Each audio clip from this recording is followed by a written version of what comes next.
Magandang umaga po sa bawat isa. Good morning po. Ayan, gusto talaga yung English na.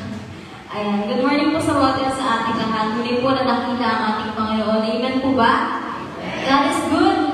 And all the time, God is good. God is good all the time. Ayan. So tayo po ay mag-assert na sa ating papulit sa ating Panginoon Diyos. So dinaanihan ko po ang lahat. Ang bawat isa na may kakanap tumayo po tayo lahat at sama-sama po natin pulihin ang ating Panginoon Diyos.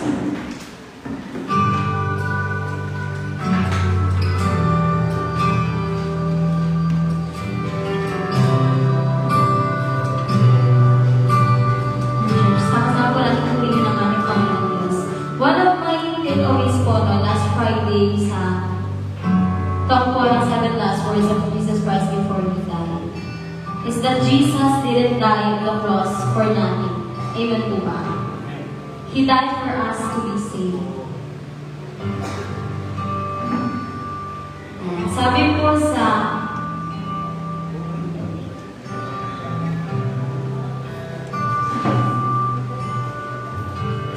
John 11 verse 25 to 26, Jesus said to her, I am the resurrection and the life. The one who believes in me will live, even though they die, and whoever lives by believing in me will never die. Binayaran na po ng ating Panginoon ng ating mga kasalanan. Kapag pwede po ba makasabi sa katabi mo kaliwat kanan, binayaran na ni Lord yan. Binayaran na ni Lord. Jesus paid it all. And He died on that cross of Calvary. He wants to assure you, and He wants to assure us that we too can raise from death to life. And this time, church, is a perfect time to remember God's goodness na in-extend niya sa buhay ng bawat isa. This time, you can have your own prayer, personal prayer with God. Kung may mga bagay po tayo hindi pa nag-surrender sa Lord, mga kasalanan, hindi pa natin nililift sa Panginoon, nililift na natin sa Panginoon Diyos. And that's how our personal prayer po. And sige po, samahan niyo po kami manalangin. Tapos sabi po natin ang ating Panginoon Diyos bago po tayo kumain.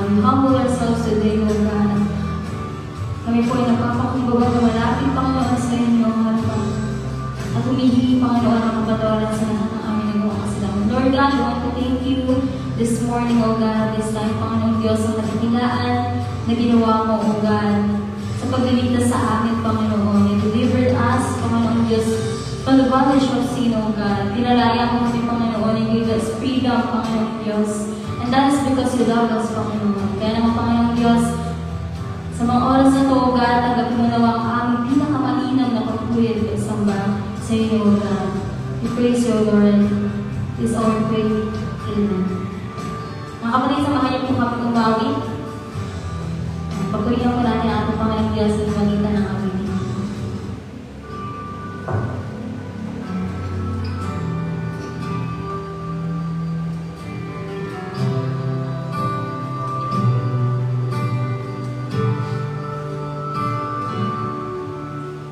I was a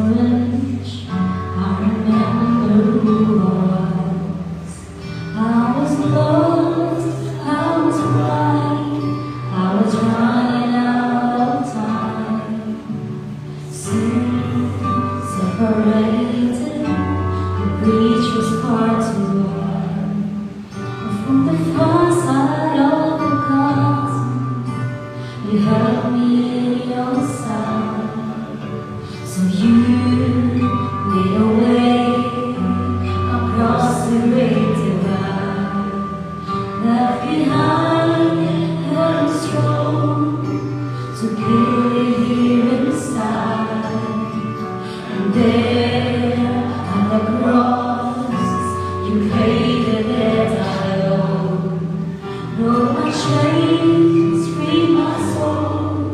For the first time I had hope. Thank you, Jesus, for the love. Thank you, Jesus, it has washed me white. Thank you, Jesus, you have saved my life. From the darkness to glorious light. May isang pag-share lang natin ng mga Diyos. You took my place, let it silence all sin. You were there before 3 days, then you walked right out again. And out there, as the sea, and I have passed away. For I have been transformed by the blood of the Lamb. Thank you, Jesus, for the blood. Thank you, Jesus, it has washed me white. Thank you, Jesus, you have saved my life. Brought me from the darkness to glorious light. There is nothing stronger than the wonder-working power of the blood.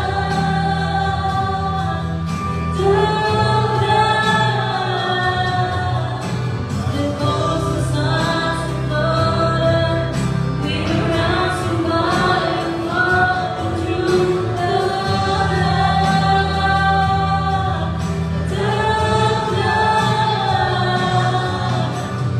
There is nothing stronger than the wonder-working power of the blood.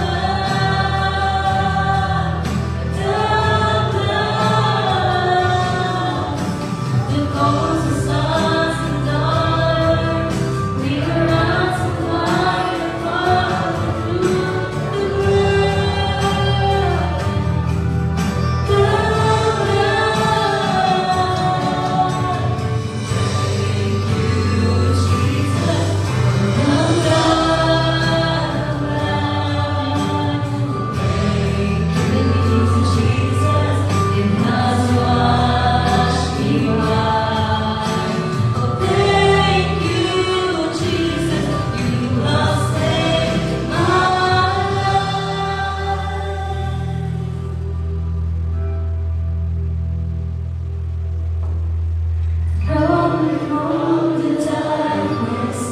into your glorious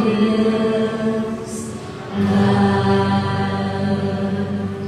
Palakpakan po natin ang ating mga Diyos.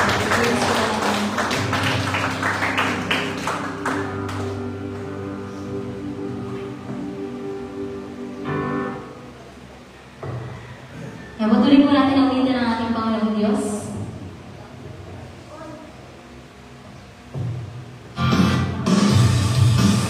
Church, today is a happy day. It's the day to celebrate Jesus Christ. And sama-sama po natin umisan. Sabihin po kami kailangan. Thank you, Lord, in Jesus' name.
you are my sun.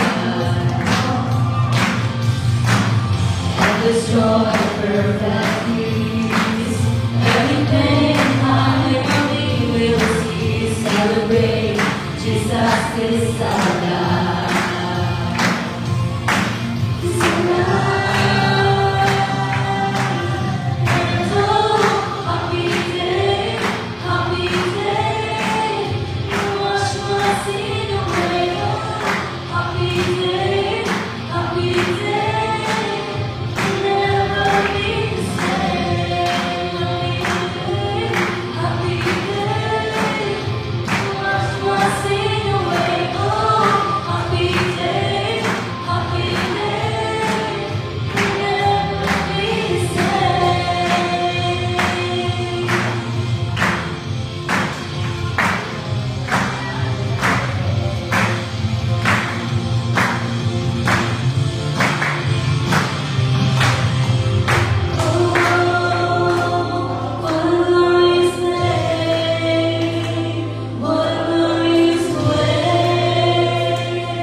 Hindi church, sama-sama po natin. Sambahin at awin na ang ating Panginoong Diyos.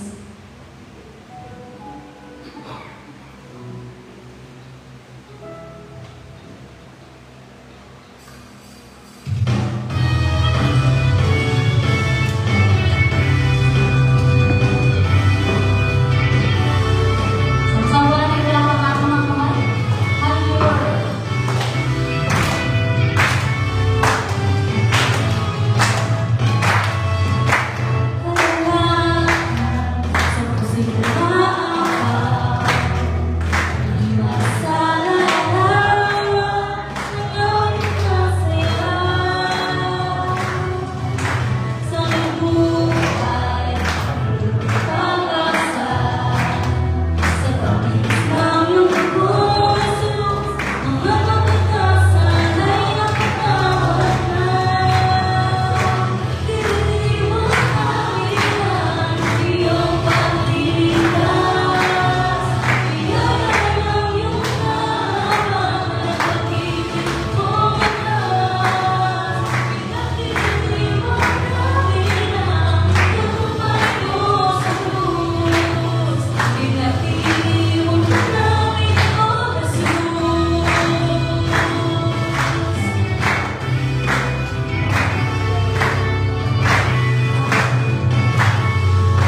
Yes, Lord, we praise you and honor you, Panginoon, sa mga oras na ito. Wala po kami gusto nais, Panginoon, na sa titino ka, kundi ang aming pasalamat, Lord Jesus.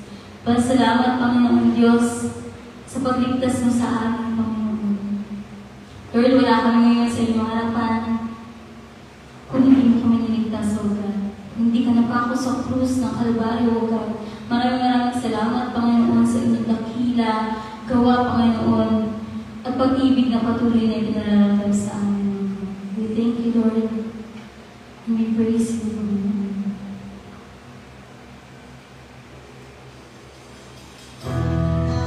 As church, for the last time, sama-sama po natin sa winig, sama-sama natin sa bihim. Jesus, thank you. Jesus, thank you.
dakila ang inyong dakila ngalan, Panginoong Diyos. Lord, maraming salamat po sa inyong pagliligtas sa amin, Panginoong Diyos.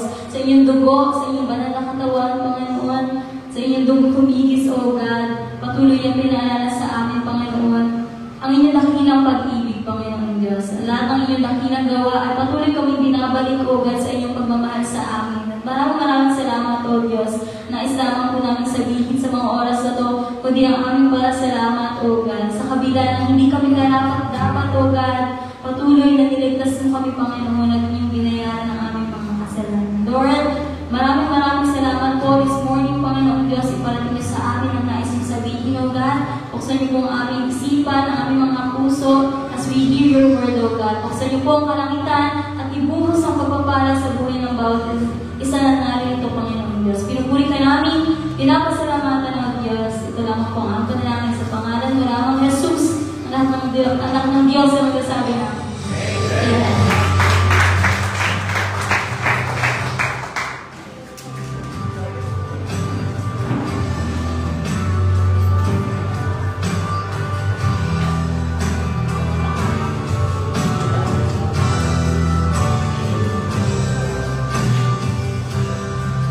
Magandang umaga po sa inyong lahat.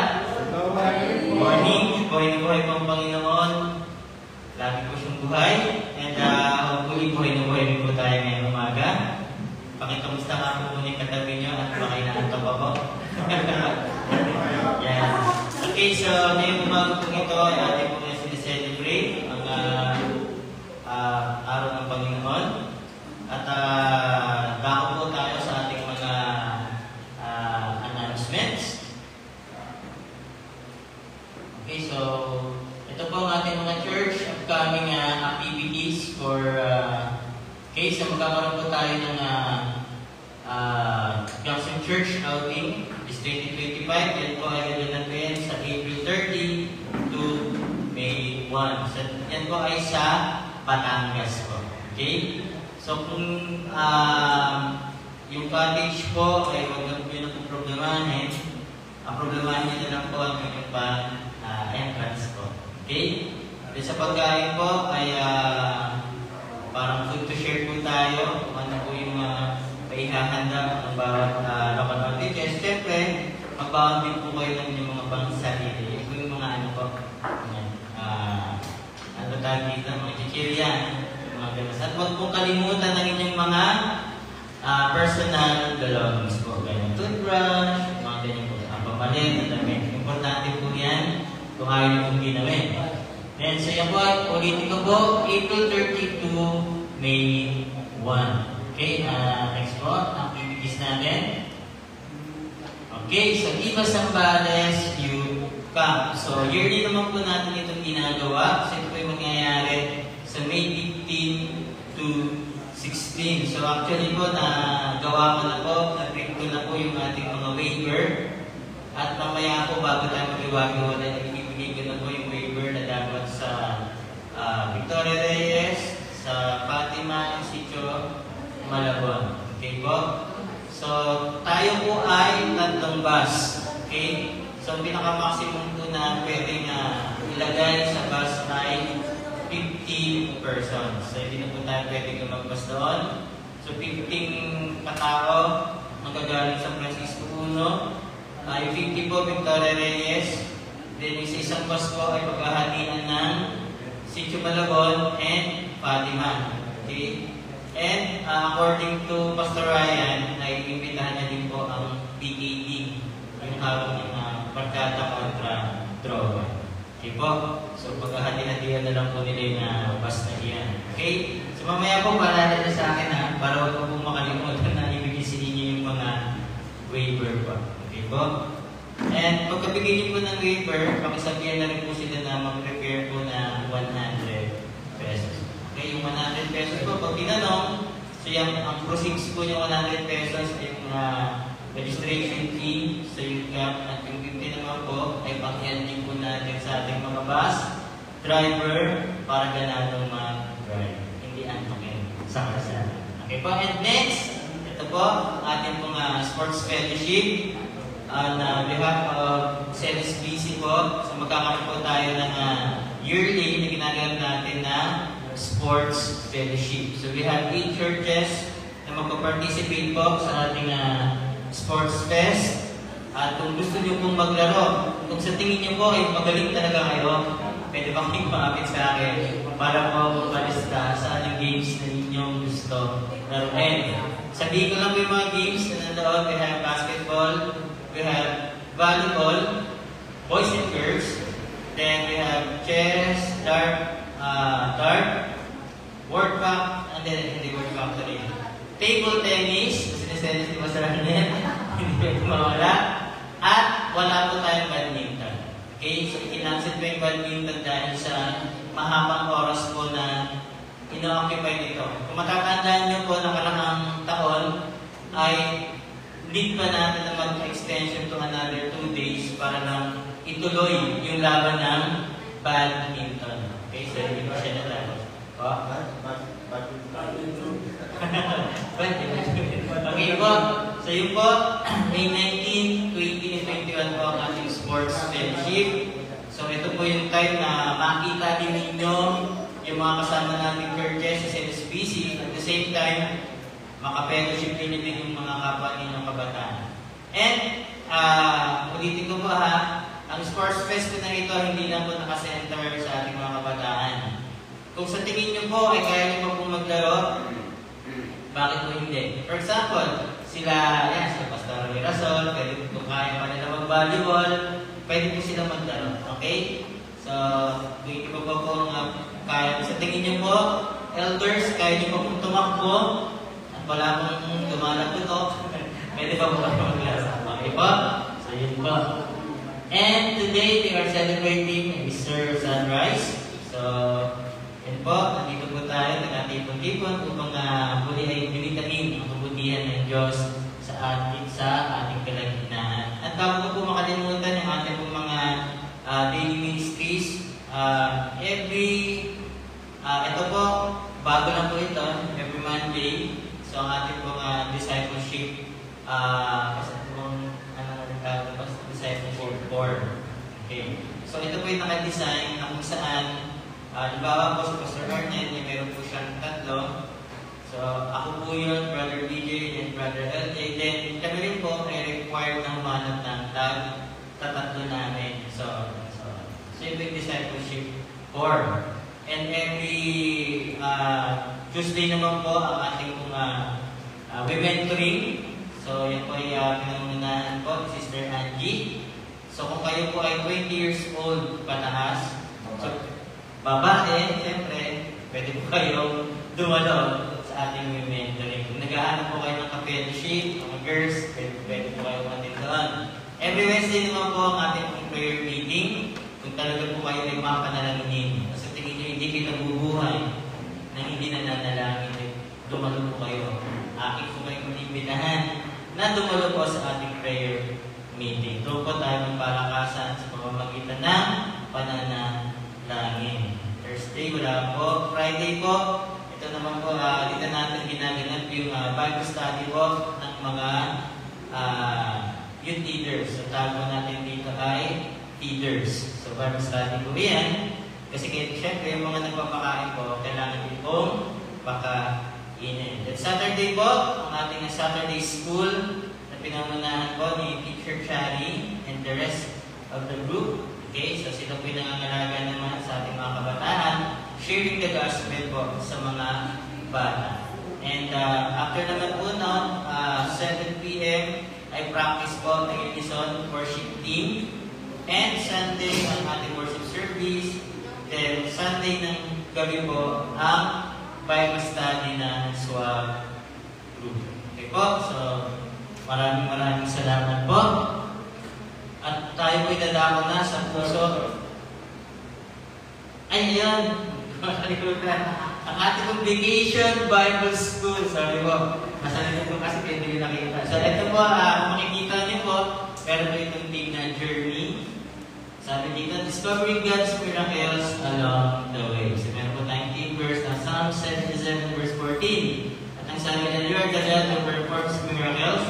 You display your power among the people. So, yung mga exact dates po ng ating Vacation Bible School ay per yan, no? Sa halimbawa po, San Francisco, magkakaroon po ng 1 week, to be exact, na may date specifically. Sa ganun din po sa Sitio Malabon, Fatima, and Victoria Reyes. So, muli po, kami po ay kumakato sa inyong mga puso. Kung kayo po yung sa tingin niya, hindi po ng Panginoon to sponsor. So, kami po yung malapit sa inyo, no? So, ang mga pwede rin pong sponsoran ay yung merienda po ng mga bata and teachers. At ganun din po, yung lunch po ng lahat ng mga volunteers po natin na magtuturo sa vacation Bibles. Pagpapalain po kayo ng ating Panginoon Diyos. So, wala na po akong nakalimutan. At tayo pinadama na po sa pinakapuso ng ating gawain sa umagang ito.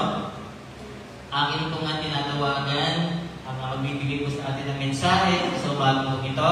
Wala pong iba kundi ang ating senior pastor, Reverend Dr. Arnelio Gregorio C. Salcedo. Salamat po, Pastor Ray. Nais natin na kilalanin at bigyan ng pagkakataon ng mga kapatid natin mula sa ating mga ministry areas. Yan. Kung nakalimutan natin ni Pastor Ray na i-welcome. Okay? Sino? Yung mga taga Sitio Malabon. Salamat.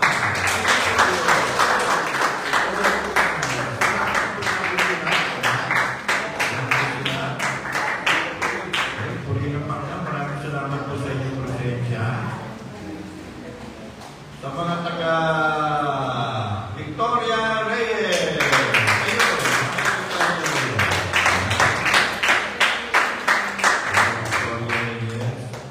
Mga taga Fatima 1K.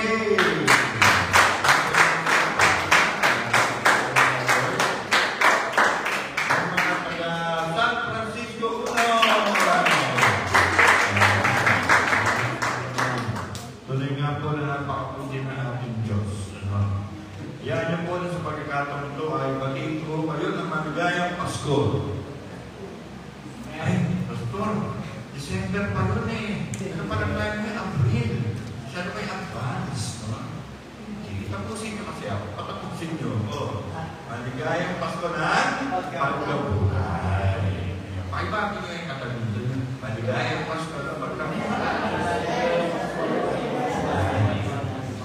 So, tayo po ay nagkakatikot-tikot ngayon at ang ating pong bansa ay mga kababayan natin gusto-gulita ang napaka-importanteng pangyayari 2,000 taon na nakakaraan. Ano po yun? Ang ating Panginoon Jesus dun po sa Kalbaryo ay pinako sa krus at namatay. Yun yung ating mong binigyan ng diin nung nakaraan Biyernes Santo. Okay? So, sino po rito ang mga model ng 7 last words? Taas ang kamay. Taas ang kamay. Okay ba yan? Okay? Mga model ng 7 last words. Ayan. Okay ng Panginoon. Dahil nabusog kayo ng gusto. Itong muling liga ng Panginoon yan. Okay? At ngayon naman, kago naman ay inuutan natin yung pananatili sa libingan ng ating Panginoon Jesus. Okay? At ngayon naman, pinugulitan natin ang kanyang muling pagkabuhay. Ako po ay itong mga nakalipas ng araw, hinati ako ng isang kaibigan ko at sinabi niya na patay si Jesus. Kinurek ko po yun. Sabi ko, hindi patay si Jesus. Buhay siya ngayon. No? Kasi, ang inugulitan natin, yung kanyang kamatayan. Gulitan. Pagbabalik tanaw sa kanyang dakila ng bagay na yun. At ngayon naman, pinugulitan rin natin ang kanyang muling pagkabuhay. Sabi ko sa kapatid mo, kapatid, buhay. Si Jesus.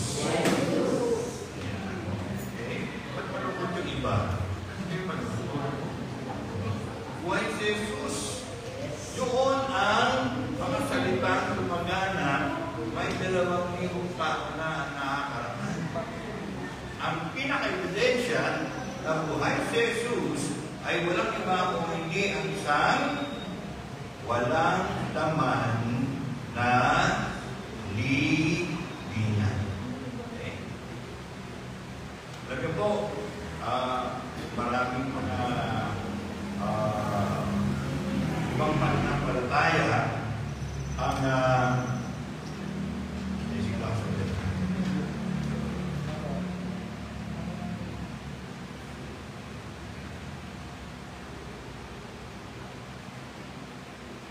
maraming mga ibang pananampalataya, ang kanilang mga templo ay mayroong mga naiwang bahagi ng kanilang kinikilala na leader at tinatanaw na Diyos. Katulad na halimbawa ng mga Buddhist, yung mga naglalakihan ng mga templo ay dinarayo at sinasabi po nila na sa bahagi ito ng templo, naroon ang upo ni Buddha. Yung iba naman ay hibla ng buhok. Yung iba naman ay ewan ko ano pa. No? Okay? Na sabi nila, patunayan na nabuhay ang aming leader at namatay. At may pruweba ng bahagi ng kanyang katawan. Kayo ba, Kristiyano? Sabi nyo, si Jesus ay Diyos. Asan ang pruweba? No? Ang pinapakita niyong pruweba ay isang tindigan na walang laman. Walang laman. No? Sabi nila ganun, you are a religion that is an empty tomb. Well, kami natin, yan naman talaga patunay. Wala talagang laman. Bakit? Kapag ang ating Panginoon ay muling nabuhay. Wala siyang iniwang buo, wala siyang iniwang abo, wala siyang iniwang buho. Ano kasi, yan po yung mga bahagi ng tao na matagal bago mawala. Buho, at abo. Patuloy yan na minsan meron kang katawan. Pero namatay at nauwi sa buho at abo. Pero ating Panginoon Jesus, ang mga alagad, walang may pakitang buo, walang may pakitang buho, walang may pakitang abo ni Jesus. Bakit? Dahil wala naman talagang Jesus? Meron. Bakit ba sila may pakita? Kasi si Jesus ay muling nabuhay at hanggang ngayon ay buhay. Hindi kayo totoo. Ha? Okay? Ang ating Panginoon Jesus ay buhay. Amen po ba? Yan. So, yan yung po na pagkakataong ito ay may bahagi ko po sa inyo ang mensahe ng Panginoon. Okay? At ito ay meron pamagat na the importance of the resurrection of Christ. Ang kahalagahan ng muling pagkabuhay ng ating Panginoon sa Kristo. Empty tomb. Walang laman na libingan. Bakit? Kapag siya'y muling nabuhay. Okay? Dito po sa unang Korinto, Kapitulo 15, nasa 14 hanggang 19, ang wika ay ganito. Sinulat po ni Apostol Pablo itong unang Korinto. Sinundan pa ng isa. At ayon ito sa mga dalubhasa, meron itong paklo. Yan. Pero, tinawag natin titignan yung dalawa pang sulat na yun, kundi ito na hulaan na. Nandito po sa Kapitulo 15, talata 14 hanggang 19, ang sabi po ay ganito. At kung si Kristo'y hindi muling binuhay, walang katuturan ang aming pangangarap at walang katuturan ang inyong pananampalataya. Kung magkagayon, lilitaw na kami mga bulang saksi ng Diyos, sapagkat pinatotohanan na muling binuhay ng Diyos si Kristo. Ngunit, lilitaw na hindi ito totoo kung talagang di bubuhayin muli ang mga patay. Kung hindi bubuhayin muli ang mga patay, hindi rin muling binuhay si Kristo. At kung hindi muling binuhay si Kristo, kayo hindi pa nahahano sa inyong mga kasalanan at walang katuturan ang inyong pananampalataya. Hindi lamang yan, lilitaw pa na ang lahat ng namatay na nananalig kay Kristo ay napahamak. Kung ang pag-asa natin kay Kristo ay para sa buhay na ito lamang, tayo na ang pinaka-kawawa sa lahat ng tao. Tayo po manalangin, Panginoon Diyos, ang amang manalangin. Kami po ay narito ngayong umagang ito na amin pong binubulita at pinagdiriwang ang isang napaka-importante at napakahalagang pangyayari sa kasaysayan ng tao. Ito'y walang iba kung hindi ang isang Diyos na nagkatawang tao ay namatay, inilibing, at muling nabuhay. Yun ay walang iba kung hindi ang aming Panginoon Jesucristo. Kami ngayon ay nagkakatipon at ginuguligtan at nagagalak sapagkat kami po ay hindi sumasamba sa isang Diyos na patay. Hindi sumasamba sa isang Diyos na walang kayang gawin dahil patay. Hindi ay narito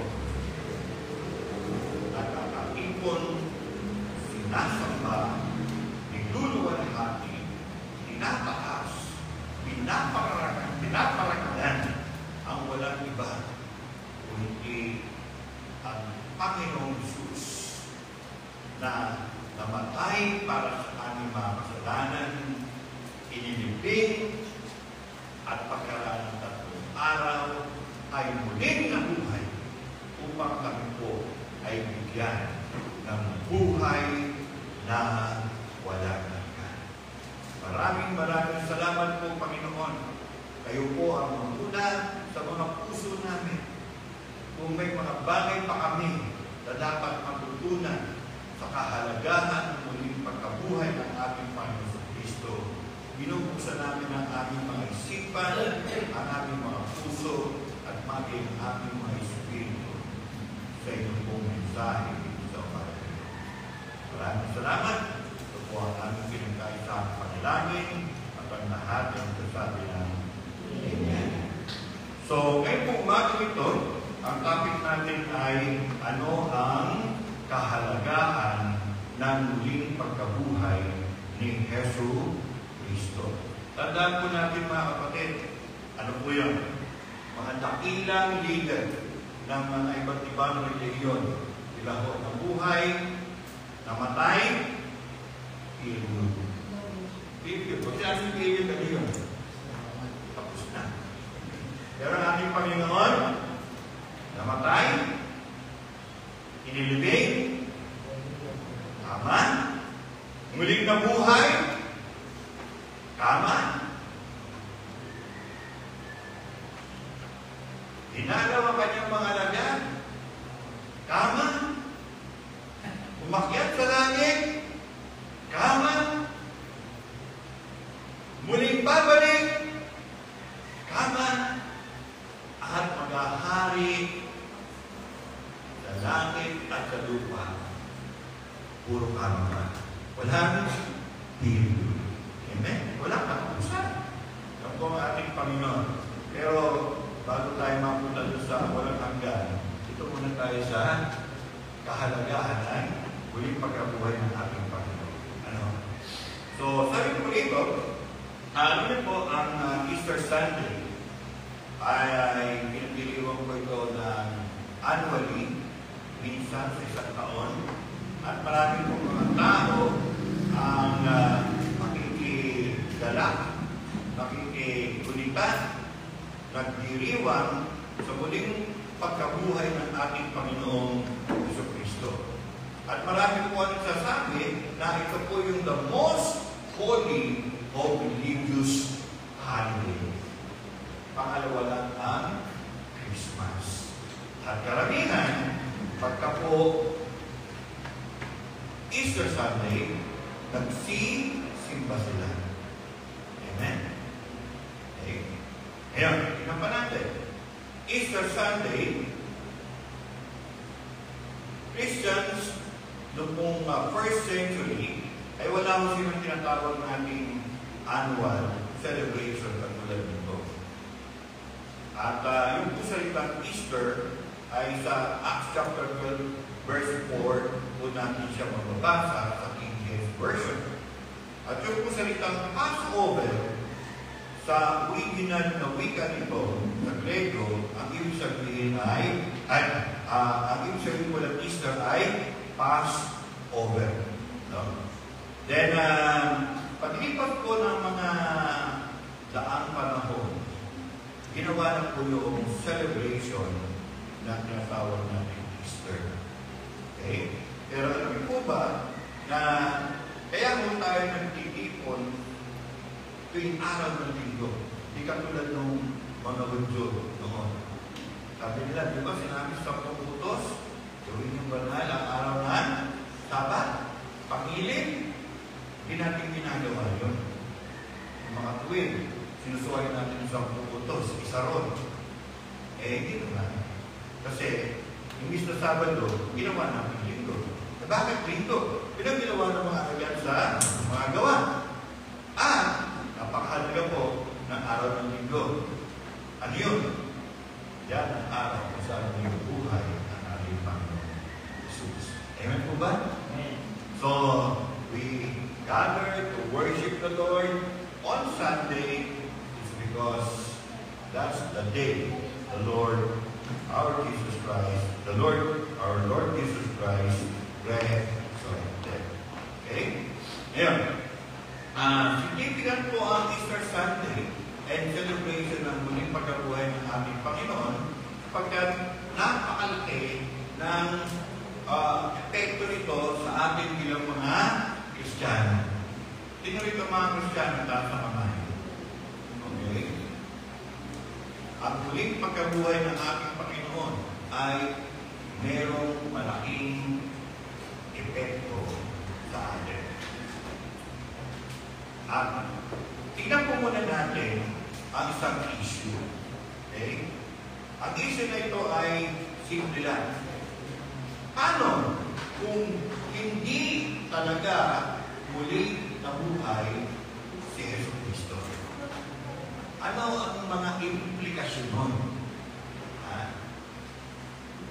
Parang sinasabi natin na hindi naman natin sinasabi na yun ang talaga. Mamaya, para kaya natin yun. Pero ito lang ay sabi ng Apostol Pablo, halimbawa, hindi talaga muling nabuhay si Jesucristo.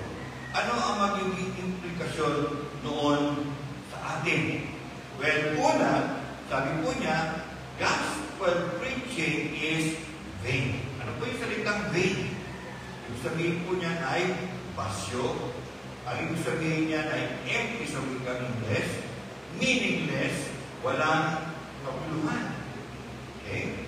Sabihin, ang buhay ay magiging walang kapuluhan.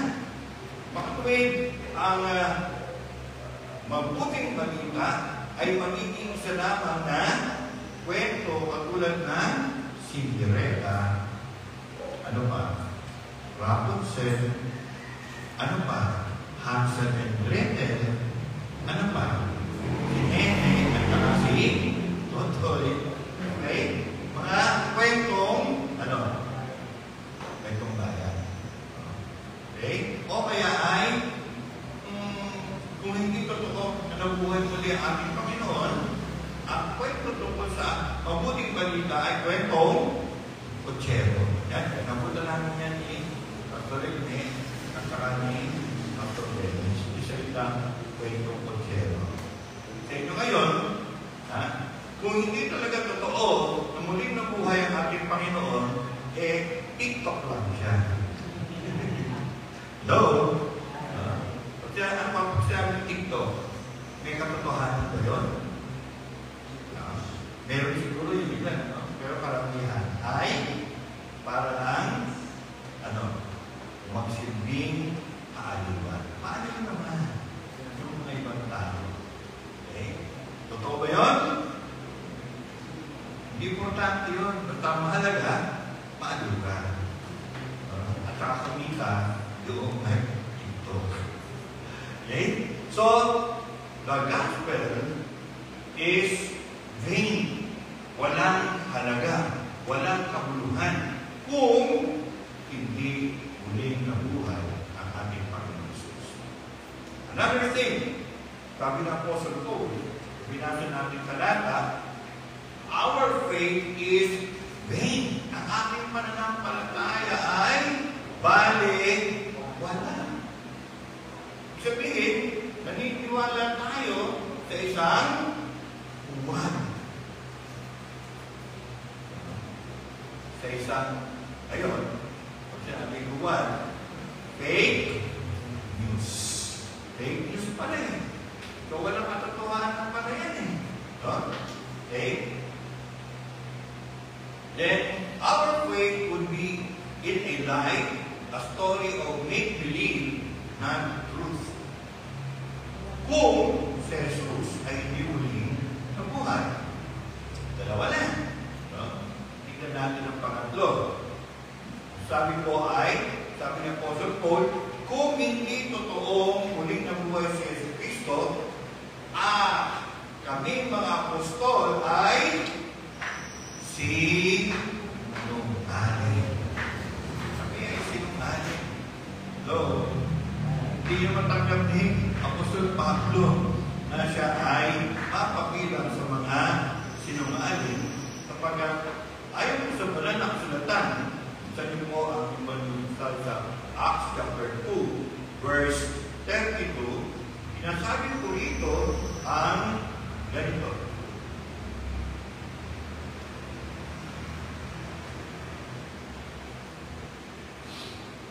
Ang Jesus na ito ay muling binuhay ng Diyos at saksi kami lahat sa pangyayaring iyon. Nakita nila na si Jesus ay namatay. Bago mo na mapunta sa kamatayan. Nakita na si Jesus na hinuli. Nakita na si Jesus na hinusgahan. Nakita na si Jesus na pinako sa krus at namatay. Nabalikaan nila na ito'y nilibing at pagkaraan ng 3 araw, muling nabuhay.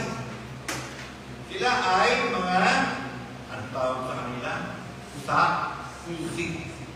Saksi sila. Nakita nila, nahawakan nila, nakausap nila, kinausap sila.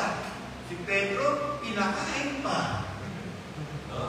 Okay? Si Tomas, pinahawak pa sa kanya yung kamay ng ating Panginoon na merong tekla ng sugat dahil sa bato. At kita pa ni Jesus yung tagiliran niya kung saan andun yung tekla, hindi ang tekla, kundi butas, kung saan doon ay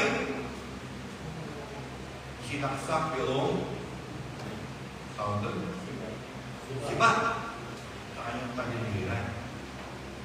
Hindi pwede naman sinungaling ng mga tao pagkat nakita nila actual ang Panginoong Jesus. At sa Acts chapter 10, dami pa rito ang ganito. Acts chapter 10 verse 39 to 41. Saksi kami sa lahat ng ginawa niya sa lupain ng mga Hudyo at sa Jerusalem. Siya'y pinatay nila, siya ay pinako nila sa krus, ngunit siya'y muling binuhay ng Diyos sa ikatlong araw at hinayaang ipakita ang sarili. Hindi sa lahat ng tao, kundi sa amin ng mga pinili ng Diyos bilang mga saksi na nakasama niyang kumain at uminom pagkatapos na siya'y muling magbuhay. Okay. Hindi pwede magsinungaling ang mga tao nito. Bakit? Kapag sila mismo ang saksi na si Jesus ay matay, hindi na buhay, nakasama nila, buhay na buhay. Ano pa po ang implikasyon? Ito na yung pang-apat. Kung hindi muling nabuhay ang ating Panginoon, ang ating kasalanan ay nasa ating pa rin. Hindi na babawasan, nadadagdagan, umibigan, nadadagdagan. Hello? Alam naman natin, ano? Kung gaano ang epekto ng kasalanan sa buhay natin. Yung iba, gumagawa sila ng paraan para makalimutan ang kasalanan. Iinom, bisyo ng kung ano-ano. No? Yung iba naman, hindi nila makayanin ang kasalanan, binupunto nila sa iba. No? Okay? Pero ang pinakamahirap sa lahat ay kung hindi muling nabuhay sa Jesus, walang kapatawaran ng kasalanan. Hindi matatanggal, nadadagdagan hanggang sa bayaran natin ang ating kasalanan. Saan? Saan natin pagbabayaran ang kasalanan natin? Sa langit? Pagdating sa langit, walang kasalanan. Saan bumabaha ang kasalanan? Kahit ililitsyon. Tingnan mo. Yun yung lugar kung saan ang lahat ng makasalanan ay pinaparusahan magpawalang hanggan. Wala nang ano yun. Wala nang relationship. Okay? So, yun ay kung hindi muling nabuhay ang ating Panginoong Jesus Cristo. Yan pa natin ang isa. Naka-apat na tayo.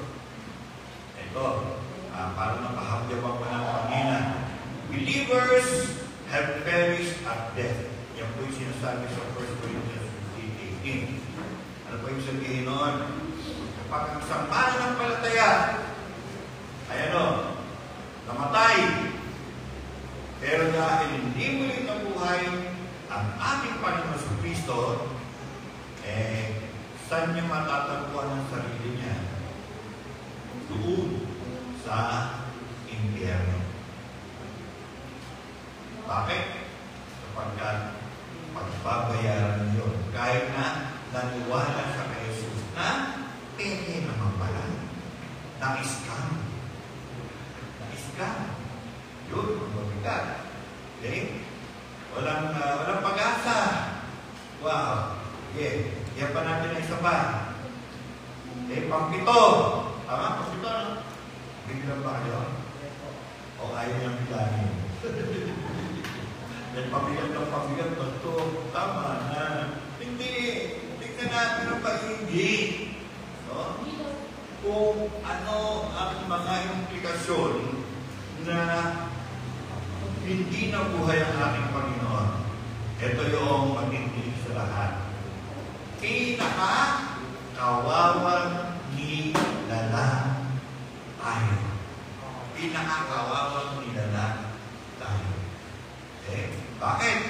Kapagkat ang ating sinampalatayanan, kung hindi mo rin nabuhay, peke pala. Pagkat ang ating pananampalataya, no? Sa Kanya, sabi niyo gano'n, magsakripisyo kayo, kayo gagawa ng kasalanan, and everything. Pagkatapos, wow! Hindi naman pala totoo na buhay, wow! Yung kapitbahay ko, na wala nang ginawa kundi magpakasarap sa kanyang ginagawang kasalanan. Ako, na naniwala sa kanya na namuhay nang ayon sa kanyang katuruan na iwasan yung lahat ng kasalanan, pareho lang pala yung pupuntahan namin. Sayang, dapat pala sumama na ako sa kanya. Nag-enjoy kami dalawa. Di ba? Yun ang sinasabi ng Apostle Paul dito no? Dahil hindi parang totoong nabuhay si Jesus, yung palang banal natin, pupunta rin pa tayo doon sa impyerno. Mantalang yung makasama natin doon, tatanungin tayo, nandito ka? No? Okay? Ako, sarap ng buhay doon. Mantalang ikaw, kabalan pa na, tandaan mo, hindi na-enjoy. Nakasalanan. Katulad ito. Lahat ng kasalanan, in-enjoy ko. Ikaw, hindi. Kawawa ka. Kaya sinasabi ng puso ko dito. Okay? Wow.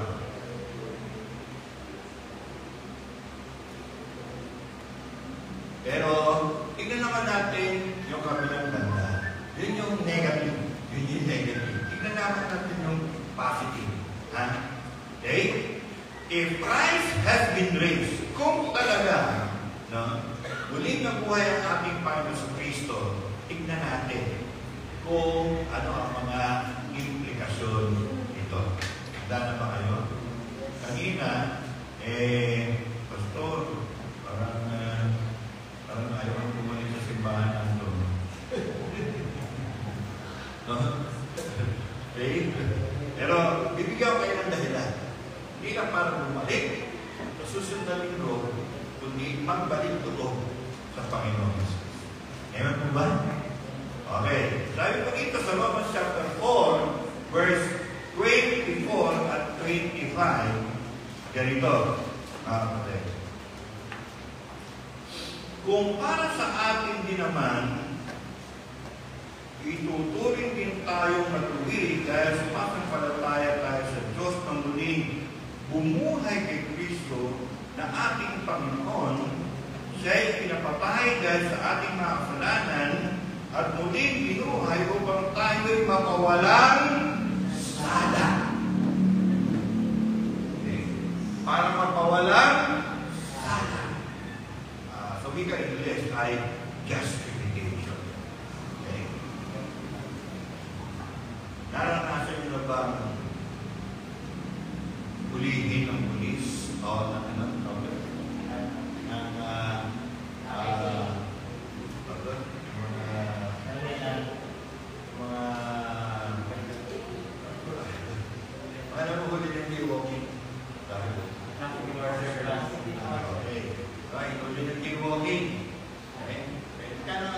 penalty? 500? 1.5 na? Tumas na? Okay? May pili ka. 1.5 o isang araw ng pagka-kulong. Parang yan may kulong, isang kulong o pera, penalty. Naranasan nyo na yun? Hindi pa? Okay. Kapag uri lang ng violation. Ay, kung ano ba, ikaw naman ay driver, tulad ni Pastor Yupi. Biglang umulan yung traffic light. Hindi ina-preno, numerento siya. Anong tawag doon? Bitindan, red light. In short, violation. Okay. Nahuli na ba kayo ng traffic violation? Pastor? Madalas o minsan lang? Minsan lang. Sa inyo, yung nagtapo kayo ng basura sa kalsada, nakita kayo ng traffic officer,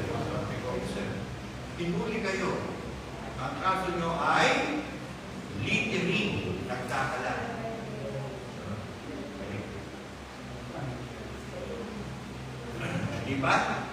Wah, ang babait niyo talaga. Mga taga na sa Paris nga kayo talaga. Okay. Doon sa Dubai,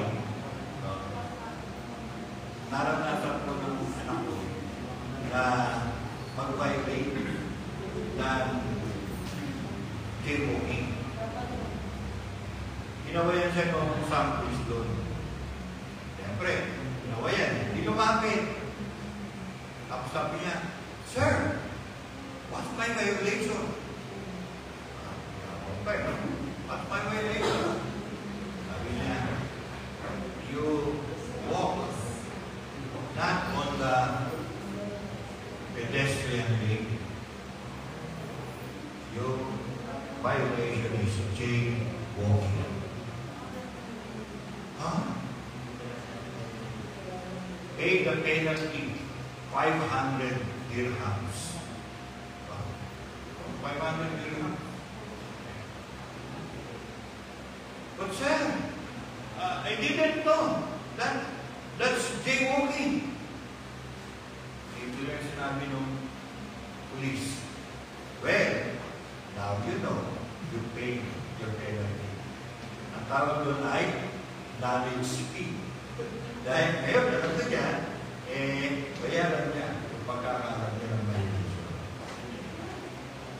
So, maliit lang ho yan ng mga violations. Pero alam niyo po, tayo, ang violation natin ay hindi maliliit.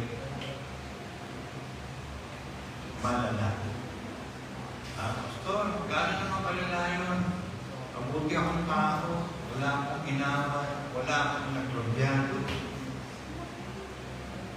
Pala kaibigan ako. Bakit naman magiging masamang tao? Ano nun? Sige, ganito na gawin natin, mga kapatid. Sabihin natin na sa loob ng isang araw, 10 beses ka nagkasala sa Diyos. 10 beses lang. No? Okay? O, bawasan natin. Sobrang dami naman yung pastor. Eh, gawin na natin 5. Okay? Ha? Sige ba? May po kumakin. Bititan mo ko, pastor. O, sige, gawin na lang natin 3. Ano mo saan? Nagkasala ka. Tanghalian, nagkasala ka. Ano pa? Hapunan, nagkasala ka. Gano'n, ha? Okay. Tapos, i-multiply natin siya ng 365 days. Sabihin, araw-araw, 3 lang ang kasalanan mo. Ilan yun? Brother Jerome? Sa araw 1,000. May 1,000. Okay. Jerome, ilang taon ka na? Napakatuwid. Meron ka ng 20,000 na kasalanan. Okay? Okay? Kayo po, Pastor de Luzon, ilang taon na kayo? 47,000 na kasalanan mo. Sino ba? Sorry, men. Ilang taon na po kayo? Senior na, ha? 60? 68,000 na kasalanan mo. Okay? Okay? Ha? Pero, ang bigat naman nun. Okay? Sa totoo lang, kung 3 beses ka lang sa loob ng isang araw magkasala, parang banal ka na nun. Okay? Ganun pala kalalayan. Ganun pala hindi yung kasalanan ko. Pastor? Opo. Ngayon ko lang na-realize na. Pero eto ang maganda. Ang sabi po ito sa Romans chapter 4, verse 25, siya'y pinapatay dahil sa ating mga kasalanan at muling binuhay upang tayo'y mapawalan sala. Kung ang kasalanan mo 1,000, dahil sa Jesus ay mamatay buhay, lahat man yan ay mura. Kaya, happy day tayo. No, pinakanta natin kanina, happy day o happy day. No, Ate Chari, Ate Jayna, happy day. Ba't hindi kayo happy? Nalulungkot nyo Pag inaisipin nyo kung ilang libo-libo na yung kasalanan nyo, isipin nyo, pinawalang sala na kayo ng isang Kristo Jesus na buhay ngayon. Amen po ba? Wow! Dahil hindi siya patay, siya'y muling nabuhay para mawala sala tayo sa ating mga kasalanan. Okay. Sabihin mo sa katabi mo. Sabihin mo sa katabi mo. Kalamin yung katabi mo. Maniwala ka naman. Oo. Ikaw sa iyo, nag-compute pa Lahat yan magiging zero. Hello? Lahat ng mga kasalanan natin ay nilinis na, pinayanan na. Ano pa? Nilipot na ng ating Panginoong Ama na nasa natin. Amen po ba? Wow! Bakit? Dahil yung binuhay yung muli na kanyang anak ang matay para tayo po ay mawala sala. Amen? Amen? Okay. Ito pa po. By raising Jesus from the dead, God demonstrated His acceptance of Jesus as a sacrifice for our sins. Okay? Alam niyo po, Pastor, ibig sabihin lahat ng kasalanan ko, burado na? Yes! Lahat yung burado na. Paano nangyari yun? Ako nga, hindi ko pa kalimutan Pagkatapos, ang Diyos, makakalimutan niyo yun? Oo. Tingnan natin doon, Romans chapter 8, 33 hanggang 34. Sabi po dito ay ganito. Sino ang makakapagharap ng paratang laban sa mga hinirang ng Diyos? Gayong ang Diyos ang nagpawalang sana sa kanila. Sino ang nahatol upang sila'y parusahan? Si Kristo Jesus ba na namatay?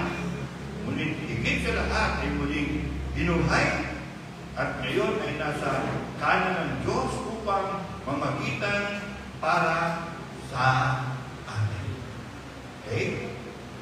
Yun naman po mga kasalanan natin. Kaya hindi nakikita ng Diyos. Pag tinignan tayo ng Diyos, ano nakikita niya?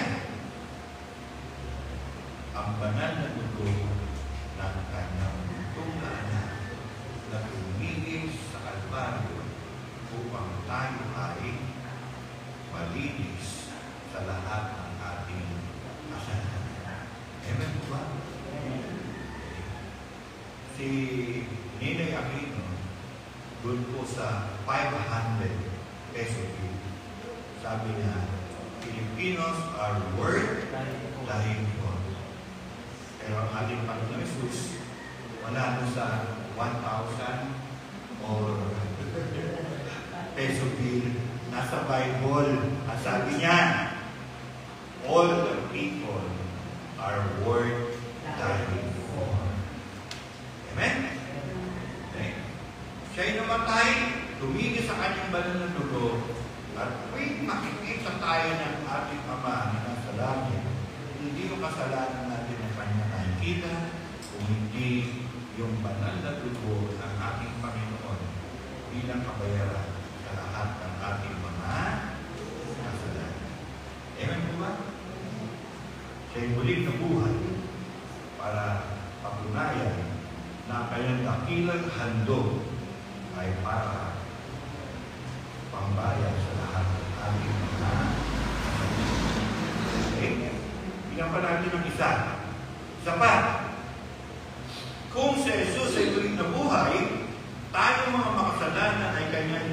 pinawalang sala sa harapan ng kanyang amang nasa langit.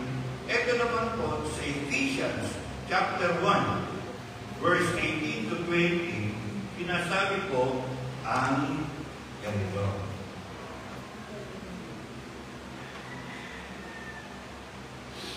Naway liwanagan ng Diyos ang inyong mga puso upang malaman ninyo ang pag-asa na para doon ay tinawag na kayo.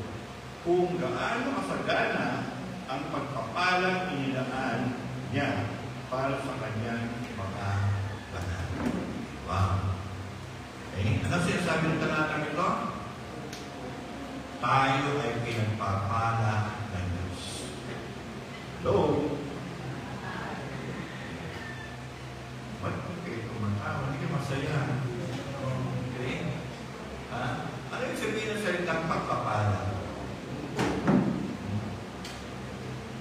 Sa wikang Ingles, yung salitang grace ay merong pakahulugan, unmerited favor.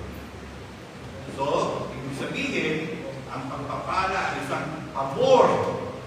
Hello? Okay? Ano yung sabihin ng pabor? Por favor, por favor. Favor naman yan, favor. Okay? Halimbawa, tayo po ay gumawa ng kabutihan. Ano ginagawa ng mga tao pag gumagawa tayo ng kabutihan? Sinusuplihan. Barya-barya. Hindi. Minsan, malaki talaga. Pabulyon. Pastor, ang sabi mo, unmerited. Pag sinabi unmerited, hindi ka karapat-dapat tumanggap. Ay sabihin ho ng grace is unmerited favor. Pabor ng Diyos na binibigay sa atin, pero hindi tayo karapat-dapat. Bakit naman tayo hindi karapat-dapat? Kasi nga, makasalanan tayo. Hello? Makasalanan tayo Pero ang ginawa ng Panginoon, sa kabila ng ating pagiging makasalanan, tayo ay kanyang binigyan ng kaligtasan, tayo ay binigyan niya ng bagong buhay, tayo ay binigyan niya ng proteksyon, tayo ay binigyan niya ng kung ano-ano mga pabor. Amen po? Okay. So, yung po ay pwedeng mangyari sa atin at nangyayari sa atin dahil si Jesus ay buhay. Okay? Minsan naisip natin, bakit bigla na lang may dumarating sa aking biyaya? Hello? Bakit bigla na may dumarating sa ating biyaya? Hindi na inaasahan. Isang kumara natin, tagal na may utang sa atin. Biglang naalala. Tapos kumatok sa bahay natin, sinabi, Mane, paabala naman sa'yo. Bakit? Meron akong sasabihin alam mo, sama loob ko sa akin Ano yun? Pinalimutan kita. Pero ngayon naalala kita. O ngayon, kung naalala mo, babayaran ko ng utang. Ay! Hindi kayo? Ha? Bakit? See? Dahil mo na ginawang paraan para maalala niya yung utang niya sa'yo. Tapos nung nagsawa ka ng lahat-lahat, hindi mo alam na dahilan, nagkakilala mo siya pupunta sa'yo, sinabi sa'yo, babayaran ko na. Ito ba ang karugtong? Ha? Forgive. Ito ba yung karugtong? Ni-interest pa. Magkano naman? 5%? Wow, okay na yan. Okay. Yung lang bayaran ng utang mo sa akin okay na. Kaya porsyentahan mo pa ng interest? Okay yan. Hindi mo natanong kung sino humipo doon sa kamarin mo. Pagkabayaran na. Ang Diyos. Ang Diyos. Pinalangin maalala niya yung utang niya sa iyo. At yung naalala ng Diyos, binigyan siya ng pambayad sa iyo. Anong tawag doon? Biyaya. Nag-a-apply ka ng trabaho. Sa mga nag-a-apply, nakita mo yung mga resume nila. Ang titindi. At kung ano ng mga trainings and skills ang nilagay nila mo. Ikaw, kakarampun. Okay? Pero, nung lumabas ang resulta ng mga tinanggap na magtrabaho, isa ka. Dito. Saan galing yun? Sa Diyos. Ang tawag doon ay biyaya. Tagal mo, ilig sa Diyos na magkabigi kayo. Ng asawa mo, pero wala. Tapos biglang nagka-COVID. Nang magka-COVID, saka nabuo. No? Nabuo yan. Kaya, sabi mo, parang magka-COVID ulit. Hindi na din. Okay? Ang tawag natin doon ay biyaya. Binibigay ng Panginoon sa atin. Biyaya ng Panginoon. At may kasama pa kapangyarihan ng Diyos. Amen po ba? At bakit po pwede yun? Kasi si Jesus ay muling nabuhay upang tayo ay kanyang pagpapalain at bigyan ng kakayahan na maging pagpapala sa inyo. Amen? Amen? Okay? Sige, isa pa? Hindi pa magulat ulit. Ito pa. Okay? It gives us hope concerning our own resurrection. Okay?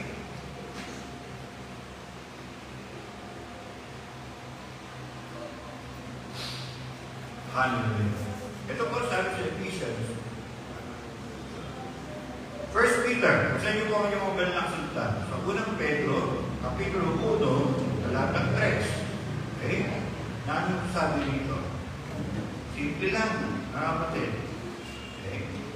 Sabi dito, pasalamatan natin ang Diyos at Ama ng ating Panginoong Jesucristo dahil sa laki ng habag niya sa atin, tayo binigyan niya ng isang panibagong buhay para magitan ng muling pagkabuhay ni Jesucristo. Ito ang nagbigay sa atin ng isang buhay na pag-asa na magmamana tayo ng kayamanang di masisira. Walang katintasan at ikukupas na inihanda ng Diyos sa langit para sa inyo. Hindi ba? Parang hindi kayo magtiwala. Sabi dito, meron tayong mamanahing kayamanang di masisira. Hindi mo sa katabi mo, takapagmana ang pagkakasal. Pagmana ka! Ano po? Ipento lang po. Ito pang nangyari sa akin. Ako po ay merong 4 na credit cards. Ang bawat credit cards na yun ay pwede ako mangutang ng 50,000. 4 yun. Kaya yun. 200,000. No? Ang sarap ng credit card eh. Turo mo lang gano'n, tapos gano'n mo lang. Oops! Ibigay na sa iyo yung tinuro mo, hanap ka lang ng pambayad. Kaso, problema, may interest. At pag nahuli ka ng pagbayad, pero penalty. Ganun nangyari sa akin. Noon, maliit lang. At pag nahuli, lumaki na lumaki. No? Eto na. Kada buwan may lumarating sa akin, demand letter. No?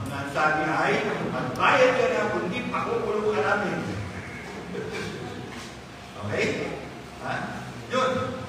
Ano yung pray ko? Sabi ko, ito gagawin ko.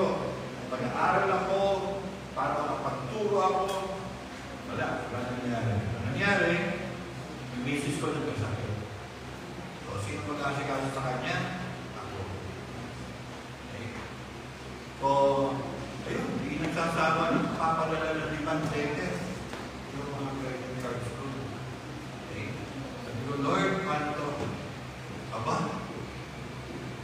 sabihin ng Panginoon, isang Pilipino na nasa US, namatay. Pinamanahan kami mga pamangkin niya. 35 kami pamangkin niya. Pinamanahan niya. Bawat isa, pinamanahan niya 300,000 pesos. Wow! Ano nangyari? Ha? Bayan! Yung lahat ng mga utang mo sa credit card.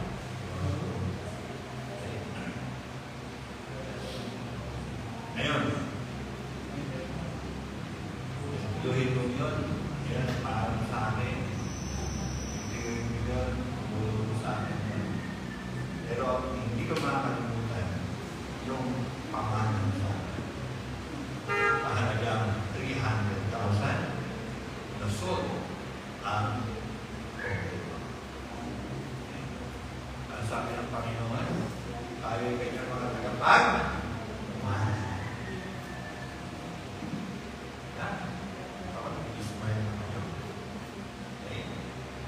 at alam niyo kung kailan natin tatagapin yung mana natin na yun?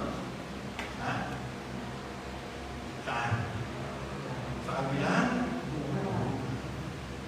At yung mana natin yun, hindi ka tulad ng 300,000 hindi sa akin ito.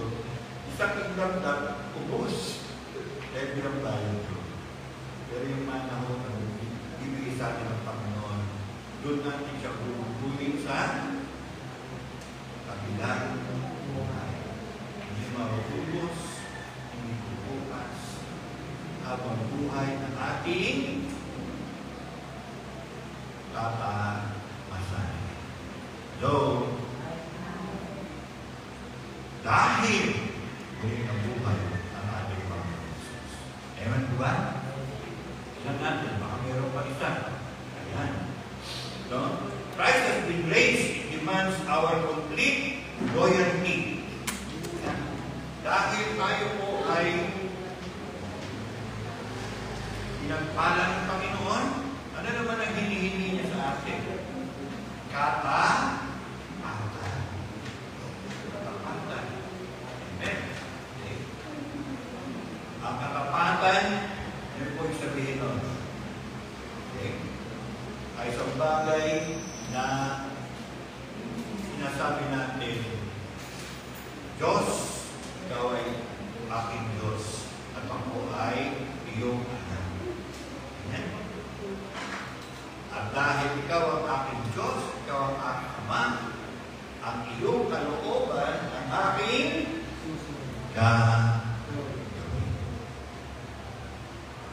Yun po yung hinihintay ng Diyos.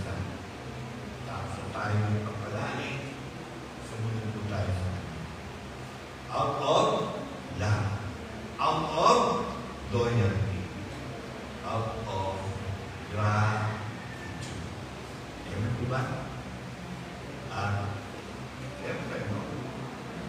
Tayo ay magpapasalamat at ipapakita ng kapatan na sa ating Panginoon Jesus na namatay at muling nabuhay para sa atin. Amen po ba? At bilang conclusion po, simple lamang po ang nais ko bigyan ng daan. Ang impact ng resurrection ng ating Panginoon ay huwag natin bali-walain sa ating mga buhay. Hindi lamang po ito isang historical event na binabaliwala ng ibang mga tao. Bagkus ito ay isang pangyayari na mayroong tinatawag na epekto sa atin. Ano po ang significance ng resurrection ng ating Panginoon? Sabi po rito, do our lives demonstrate that we serve a risen Lord and Savior. Ang buhay ba natin ay nagpapakita na naglilingkod tayo sa isang namatay at muling nabuhay na Panginoon. Amen? At dahil po dyan, do we possess the hope, peace, and strength that the reality and power of His resurrection gives to the Christian. Dahil muling nabuhay ang ating Panginoon, meron tayong pag-asa. Okay? Hindi lang pag-asa, kapayapaan. Hindi lang ang kapayapaan, lakas. Upang sa ganun, tayo po ay makapaglingkod sa ating Diyos na buhay sa ating Panginoon na namatay at muling nabuhay. Tayo po ay manalangin. Aming Panginoong Jesus, maraming salamat po sa umagang ito na kami ay inyong inanilig, na kami po ay inyong sinabihan ng kahalagahan ng inyong pong ginawa 2,000 years ago. Panginoon, hindi po kami mga tao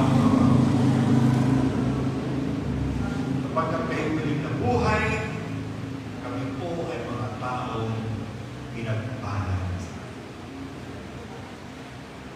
Mga taong may pag-asa. Ang pag-asa namin ay walang iba kundi kayo. Mga taong may kapayapaan sa aming mga puso. Sapagkat inyo na ang inalis ang bagay na nagpapabigat ng aming mga damdamin. At yun ay walang iba o hindi ang aming pagkakasalanan. Pinalitan nyo ng kapatawaran, pinalitan nyo ng kapayapaan. Hindi na po kami mga guilty. Hindi na po nababagabag ang aming mga puso. Kundi binigyan niyo po kami ng panibagong buhay. Binigyan niyo kami ng kapayapaan.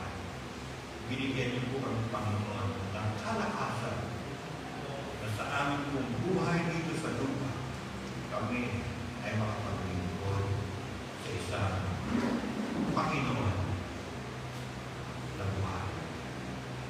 Isang Panginoon na sumusubaybay sa amin. Isang Panginoon na nagtuturo sa amin. Isang Panginoon na nagpapala sa amin. Purihin po kayo, Panginoon. Sa iyo po ang lahat ng kapunan. Kayo po ay aming pinasasalamatan. Hindi man kami karapat-dapat. Ngunit ang biyaya niyo po, Diyos, ang inyong unmerited favor, Panginoon, ay inyo po hindi lang inabot sa amin, Panginoon, kundi bumubuhos sa ating pong mga pagkalaman. Panginoon, maraming salamat po. Nawa o Diyos, sa mga araw na darating, makikita kayo sa aming mga buhay.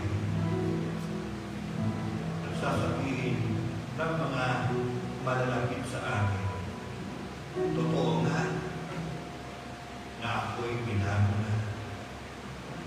Totoo nga na hindi na ang dati kong buhay ang nakikita. Totoo nga na ang nakikita nila ay isang Kristo na buhay, na muli na buhay sa aming mga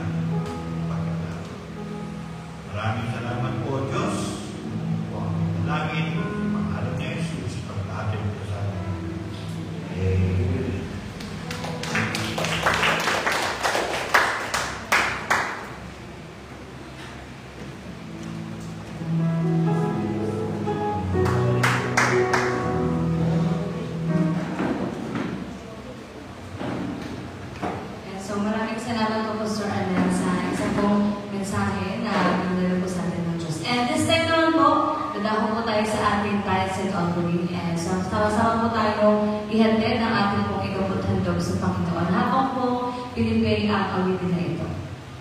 At papadalangin po tayo ng Pastor na nilasin po.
Ayan po, ipag-pray po natin ang kaloob. Hallelujah. Ama at makapangyarihan namin Diyos, Diyos na mapagmahal sa lahat ng iyong mga anak, Panginoon.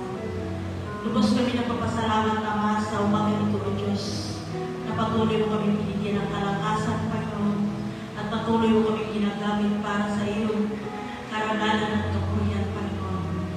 Salamat, Panginoon, sa lahat ng mga kapatid na dito, O Diyos, sa lahat ng iyong mga anak na nagbigay sa iyong gawain sa umagang ito, Ama. Ibalik mo to, O Diyos, ng siksik-lik-lik na tumaapaw na papapala ng lahat ng iyong anak na nagbigay. At itong pagpapala ng Lord, ito'y gamitin mo para sa kalagol ng iyong iglesia na pinagkatiwala mo sa bawat mga lingkod mo, Diyos. Lord, salamat sa biyayang ito, Ama. Sa iyo namin binabalik ng lahat na papurin mo pasalamat sa pangalan ng iyong bugtong anak ng Jesus Kristo, sa pangalan ni Jesus. Amen. Maraming salamat po, Pastor Rinasol. At bago po tayo magwakas, ay muli po ay announce ko po yung board ko natin sa waiver po para sa kakayahan na. Kunin niyo po sa akin mamaya. And mga scholars po, junior high school, don't forget your interview. 4 p.m. dito po sa Diyos. Okay ba? So tayo po ay magbukas sa panalangin. Tatawagan ko po si Pastor Rimen para po tayo lead sa panalangin. Ngayon tayo po ito kayo. Ang kailangan natin ating diwa, pagkanyang Panginoon sa paunahin sa ating magsumasama. Lord, salamat nga po, Panginoon, sa mga salita mo. Aming narinig sa umahan ito. Ito nga po, Lord, ay maging silbing pagkain ng aming lupang katawan, maging aming kaluluwa, O Lord. Lord, salamat nga po, Panginoon, sa pagkatunay na ikaw, Ama, itong aming Diyos namin tinataas. Dalangin namin, Panginoon, sa inyo ng anak. At tuloy mo nga po, Panginoon, pagkalubang mo ng kalakasan ng bawat isa po sa amin. Lord, dinadalain din po namin, O Lord, ingatan mo ang bawat isa po sa inyong mga anak, O Lord, sa aming pagkalubang panahon. Pag-iway-wala ikaw nga po, mag-inam at magbigay ng protection sa bawat isa po sa amin. Lord, tunay na ang Panginoon namin din po, itinulog ko sa inyo. Para sa aming pag-iway-wala, tunay na ang Panginoon.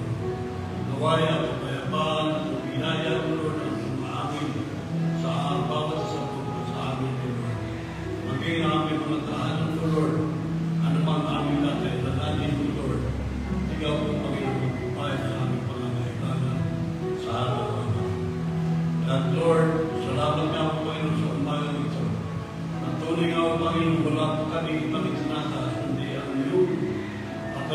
kabutihan at ang iyong pag-ibig, O Lord, sa gawang pagbubawi ng bawat sa buong.